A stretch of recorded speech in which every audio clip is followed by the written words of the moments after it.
Roderick Rodriguez, Boss Doy, meron pang fake news. Iti-trade daw si Dato Nocon sa Ginebra, kapalit si Ko at Jason Dapit. Sino si Raul naman yung asap? Yun ang happy sinasabi ko eh. Baka si Dato puti. Sino Dato?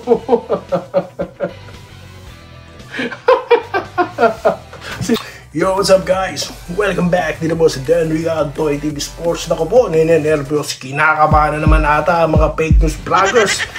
Sabi siguro nila, yun na naman yan. Di, relax lang kayo. Ang ating pong mabilisang topic ay ito.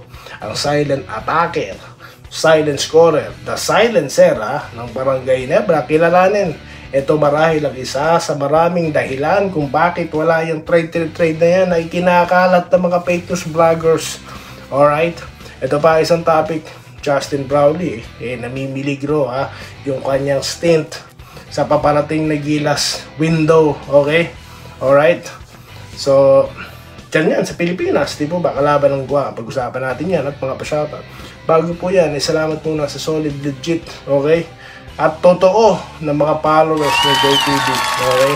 Mga subscribers po, hindi bot, okay? Mga views na totoo, okay? Kaya kung kayo po ay hindi bot, ano pang ginagawa nyo?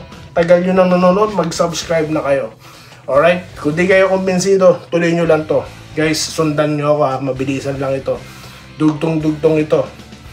RJ Barrientos, okay? Nasa thumbnail natin. Ang aking pong sinasabi na silent attacker, no? Para sa akin, siya po ang silent offensive player, no? Assassin ng Ginebra. Bakit ko nasabi yan?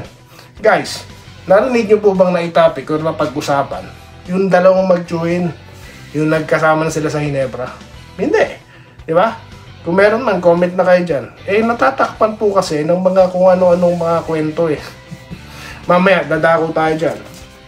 Pero ito pong mga score po ni Barrientos sa nakalipas na 5 laro, no? Kitang-kita dyan para sa akin yung epekto ng pagsasanib puwersa nila anong kanyang chuen. Bakit?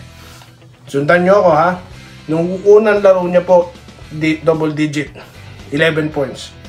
Yung nakakalaban ng Meralco at Token Tex, mala number 14 po na na number ng kanyang chuen, ng kanyang puntos. At ito po, yung pinakamataas dyan, yung nakakalaban naman na San Miguel sa Dubai, 17 points. Sanay na yan kasi import nga dati yan, di ba?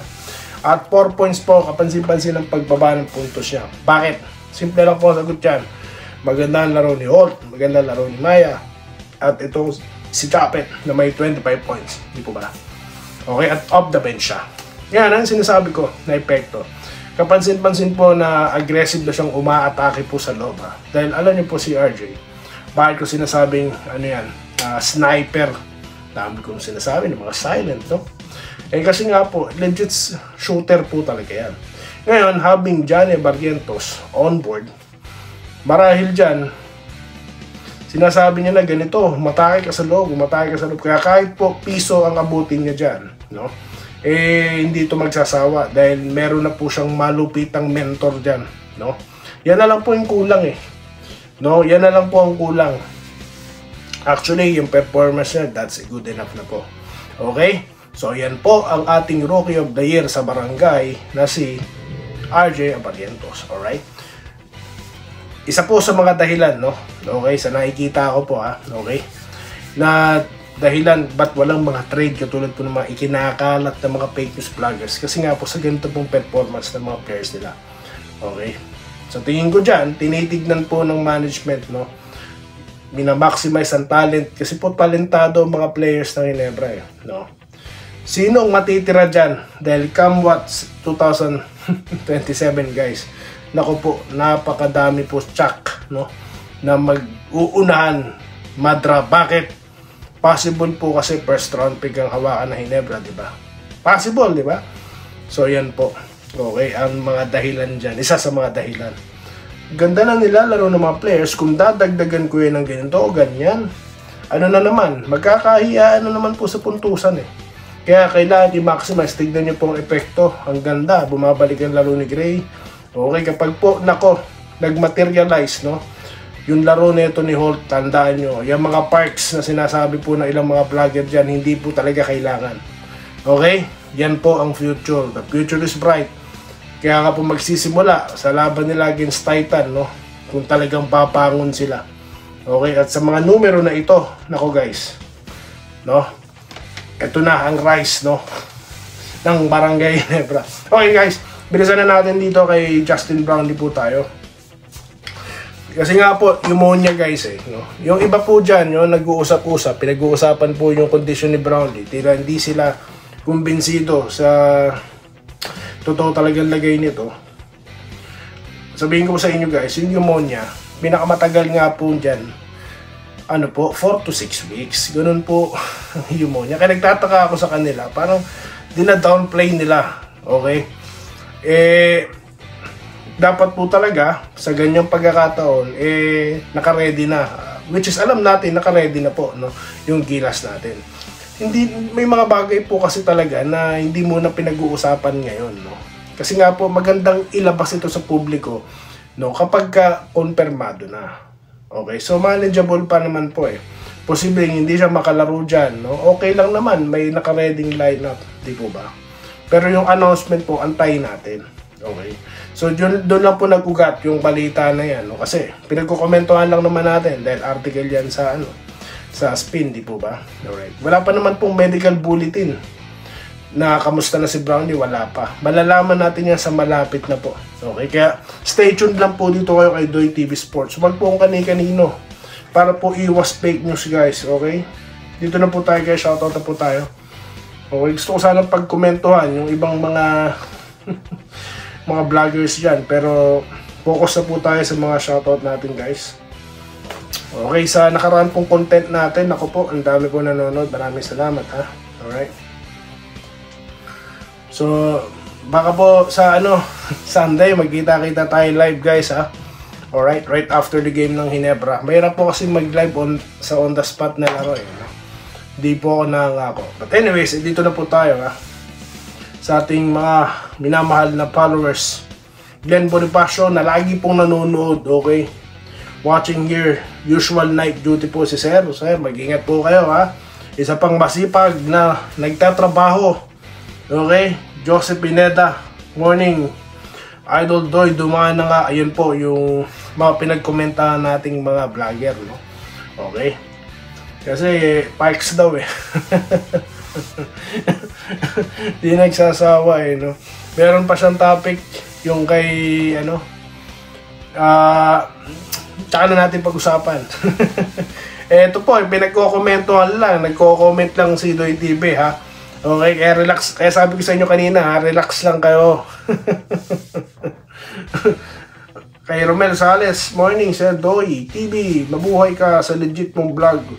Huwag kang magsawang banggay ng mga fake news vloggers. Hindi po, hobby ko na.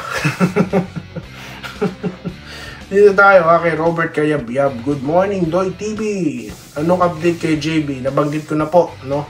Wala po nilalabas na medical bulletin, no? Inaantay din natin yan. Ayoko po maglabas ng mga kuro-kuro, no? Ng mga bagay po na mag-iiwan ng katanungan sa ating mga fans, no?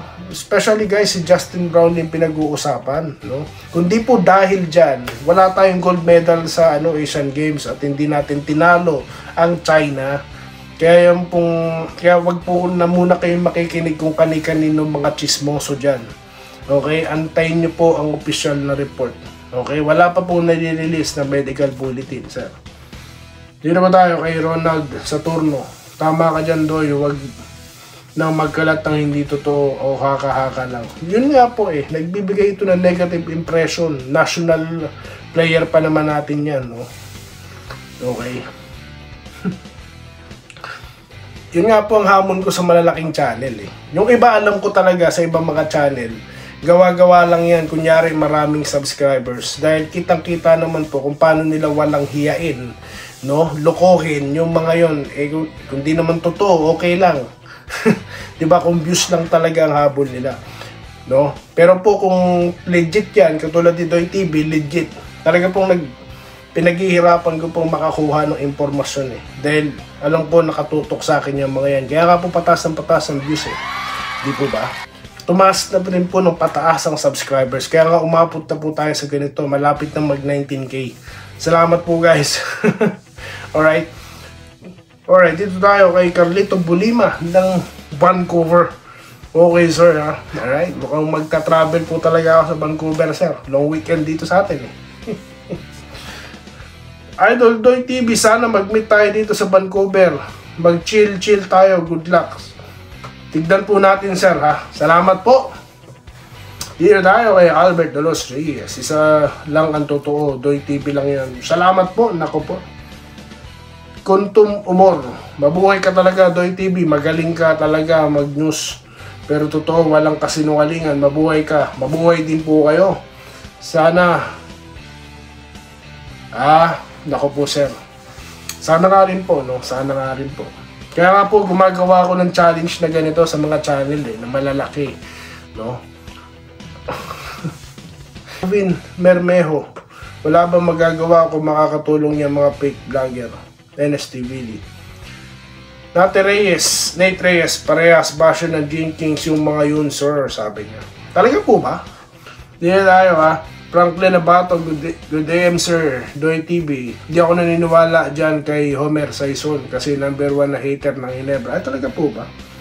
Pag tungkol sa Ginebra ang usapan, iyakin niya. Pero kay Sir Pao, legit na supporter yan. Yun. So, legit daw pala na supporter. Okay.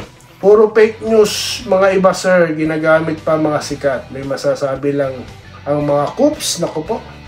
Coops daw, oh. Lalaro on the way na. Tama ka, idol. Salamat po. Vincent Nabag, good day kabayan Doy. Luma at matagal na balita. Yung perks. Puntahin nyo si JB sa Amerika para maniwala kayo na may sakit yung tao. Roderick Rodriguez, Boss Doy, meron pang fake news. Iti-trade daw si Dato. No, kung sa Ginebra, kabalit si Ku. Adjust the pit. Sino si Raul? Yun ang sinasabi ko eh. Baka si Dato puti. Sino Dato?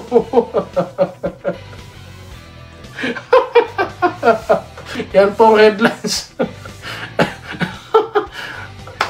Aray ko, mga fake news vlogger talaga. Lahat na lang iti-trade sa Ginebra, pati si Dato puti. Sino po ba Dato yan? Wala eh, no-brainer na po talaga. Magka-views lang, nako po.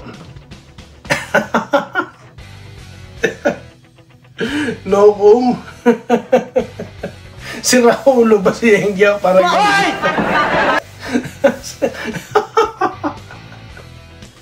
aray ko. Patapos na po ang vlog pero sir sino Roderick Rodriguez, salamat Nako po. Mamaya po magko-content ulit tayo guys, no?